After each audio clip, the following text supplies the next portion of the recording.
পাহাড়ে ঝর্ণা, পাহাড়, নদী, ড্যাম, মন্দির, খাবার আর সেই সঙ্গে জঙ্গল সবেতেই ভরপুর আমাদের আজকের এই গন্তব্য। সপরিবার চলে এলাম হাওড়া স্টেশনের 22 নম্বর প্ল্যাটফর্ম। 12:50 রাঁচি ইন্টারসিটি এক্সপ্রেস, গন্তব্য ঝাড়খণ্ডের ঘাটশিলা।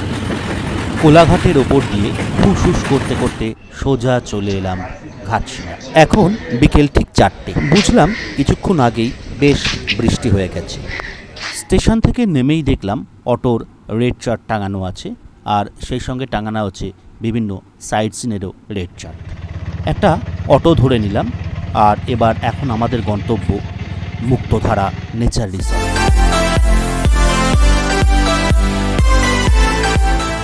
আপনাদের বলে রাখি, এই মুক্তধারা নেচার রিসর্টস ঘাটশিলার 1 নাম্বার রিসর্ট। কেন 1 নাম্বার আপনারা নিজেরাই আস্তে আস্তে বুঝতে পারবেন। 120 বিঘা জমির ওপরে এক পেল্লায় রিসর্ট। এইরকম 120 বিঘা জমির ওপরে রিসর্ট কিন্তু ঘাটশিলার কোথাও নেই।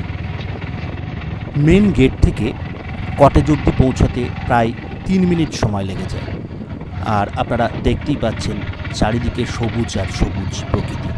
নারকেল গাছ, খেজুর গাছ, আম গাছ, লেবু গাছ, বিভিন্ন ধরনের গাছ কি নেই এখানে।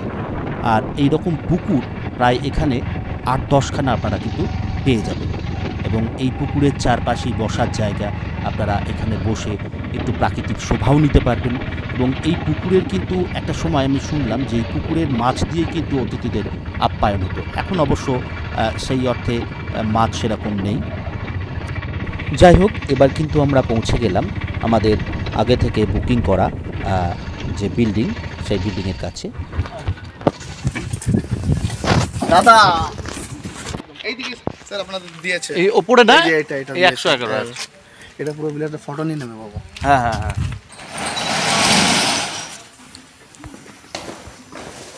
ও এখানে হবে।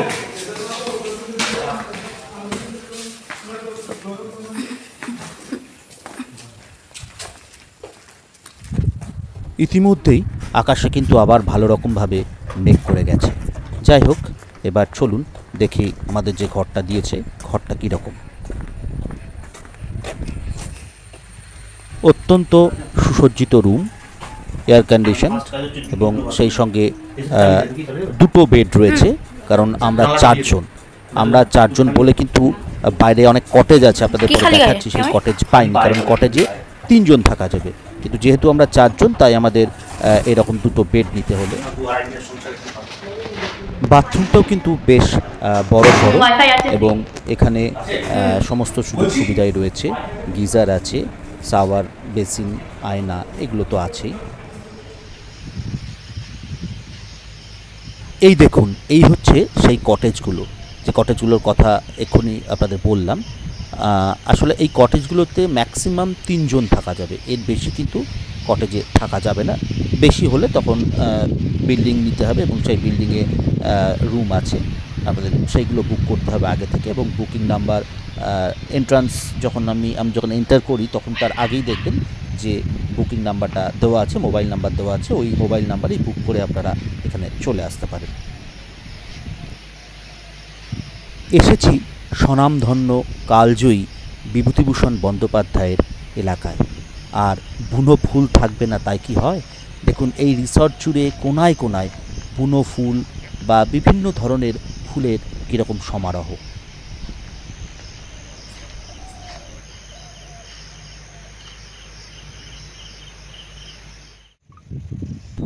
প্রচণ্ড হাওয়া দিচ্ছে এই সময়, কথাও দেখুন ঠিকঠাক রেকর্ড হচ্ছে না, এত হাওয়ার শব্দ। তো ওই যে দানা চলছে তারই বোধহয় একটা প্রভাব এখানেও হালকা হলেও পড়েছে। এই যে ছোট্ট একটা কটেজ মতো দেখছেন, এখানে আপনারা চাইলে সন্ধেবেলা বা সকালবেলা চা টিফিন এখানে আপনারা করতে পারেন। দেখুন চারিদিকটা কীরকম সবুজ আর সবুজ।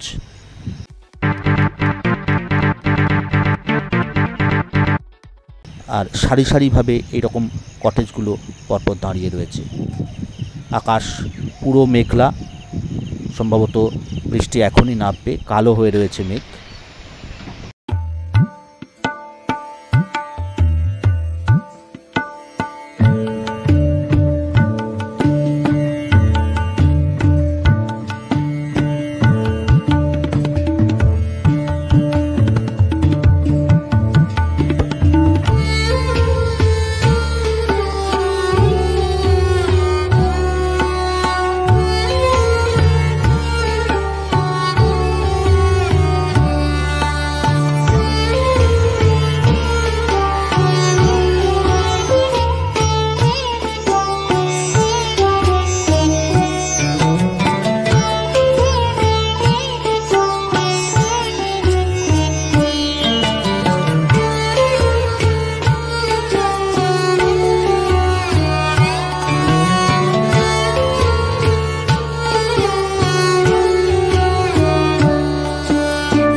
এই যে এই ট্রাক্টরটা দেখছেন, এই ট্রাক্টরটা দিয়ে কিন্তু এরা নিজেদের জমি চাষ করে। মানে এই রিসর্টের নিজস্ব জমি রয়েছে যেখানে এরা ফসল ফলায় এবং এই ফসলগুলোই কিন্তু এরা রান্নার কাজে ব্যবহার করে। দেখুন কি অসাধারণ চিত্রে চিত্রিত করা হয়েছে এই কটেজের দেওয়ালগুলো, এক কথায় অসাধারণ।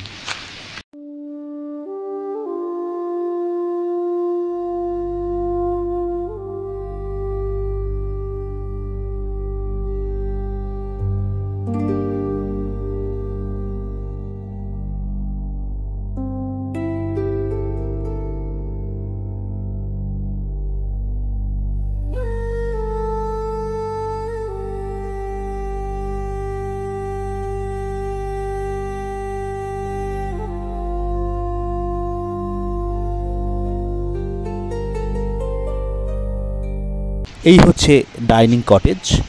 এখানে প্রচুর প্রচুর বসার জায়গা এবং খুব সুসজ্জিত, যেন মনে হচ্ছে সত্যি ওই টালি দিয়ে যেরকম বাড়িগুলো হয় না, ঠিক চালগুলো, ঠিক সেই রকম যেন একটা শেপে এরা এখানে তৈরি করেছে। অসাধারণ সুন্দর লাগছে আর কি এই জায়গাটা, এবং এখানে বসে খাবার মজাটাই কিন্তু আলাদা। এই প্রসঙ্গে বলে রাখি যে ওই আমি যে রুমটা বুক করেছি এটা পার ডে 3000 টাকা করে, এবং যে কটেজগুলো দেখলেন সেই কটেজগুলো পার ডে 2500 টাকা করে। আর এখানে কিন্তু ব্রেকফাস্ট ইনক্লুডেড, মানে কমপ্লিমেন্টারি ব্রেকফাস্ট এরা কিন্তু দিচ্ছে। এখানে আপনি লুচি, তারপরে আপনি ব্রেড, বাটার, আলুর পরোটা, বিভিন্ন আইটেম আপনারা পাবেন, এবং সবথেকে বড় কথা হচ্ছে পেট ভরে আপনারা যতটা পারবেন এরা কিন্তু ততটাই দেবে, কোনো লিমিটেশন কিন্তু নেই। আর এই হচ্ছে সন্ধেবেলাকার দৃশ্যটা, আপনারা একটু দেখুন ভালো করে, খুব ভালো লাগবে। মানে সন্ধেবেলায় যে বৃষ্টি পড়ছে, আমরা সেই বৃষ্টিকে মাথায় করে নিয়েই কিন্তু আমরা এই ভেতরে রিসর্টটা আর কি আমরা চলে এসেছি ঘুরতে। তো এখানে দোলনা থেকে শুরু করে বিভিন্ন বাচ্চাদের রাইড সব কিছু রয়েছে, এক কথায় অনবদ্য এই রিসর্ট।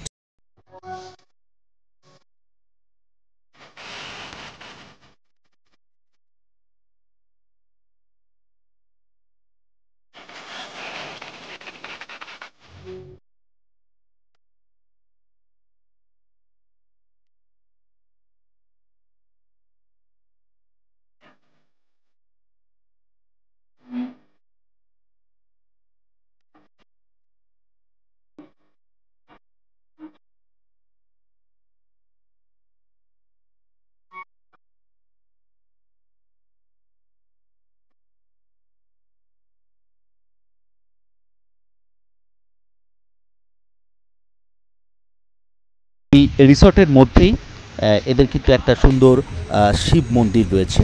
তো যেহেতু বৃষ্টি পড়ছে, তো সেই মুহূর্তে মন্দিরটির দরজা বন্ধ ছিল।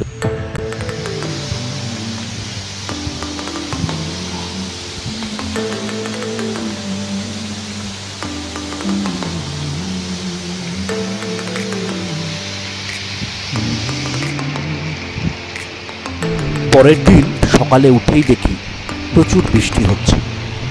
একেবারে জানলা থেকে এই ভিউটা অসাধারণ লাগছে। আমি আর লোভ সামলাতে পারলাম না, আমি জানলাটা খুলে বসে পড়লাম প্রকৃতির মোহময়। তো এই মুহূর্তে প্রচণ্ড বৃষ্টি চলছে, দেখুন ছাতা হাতে করেই বেরিয়েছি, আর সেই সঙ্গে বেশ হাওয়াও দিচ্ছে। ওই দিকটায় দেখুন টবগুলো ভরে রয়েছে, গত রাতে প্রচণ্ড রকমের ঝড়ও হয়েছে, অদ্ভুত রকমের একটা পরিবেশ, প্রচণ্ড হাওয়া, ছাতা রাখা যাচ্ছে না, এত হাওয়া। এই দেখুন গত রাতের ঝড়ে কি অবস্থা হয়েছে ফুলের টবগুলোর।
সেই সকাল থেকে অনেকক্ষণ ঘুরেছি, প্রচণ্ড খিদে পেয়ে গিয়েছে।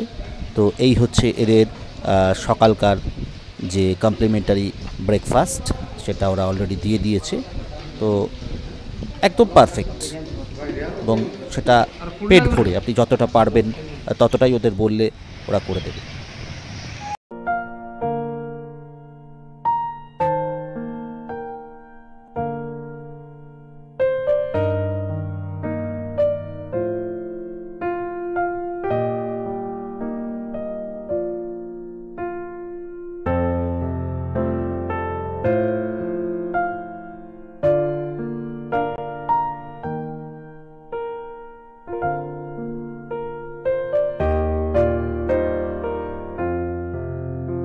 চলুন এবার দেখাই এই রিসর্টের সবথেকে বড় আকর্ষণ। এই রিসর্টের মধ্যেই রয়েছে একটা ছোট্ট ড্যাম, কিন্তু ছোট হলে কি হবে, সেই ড্যামের জলের যা গর্জন আপনারা শুধু দেখুন।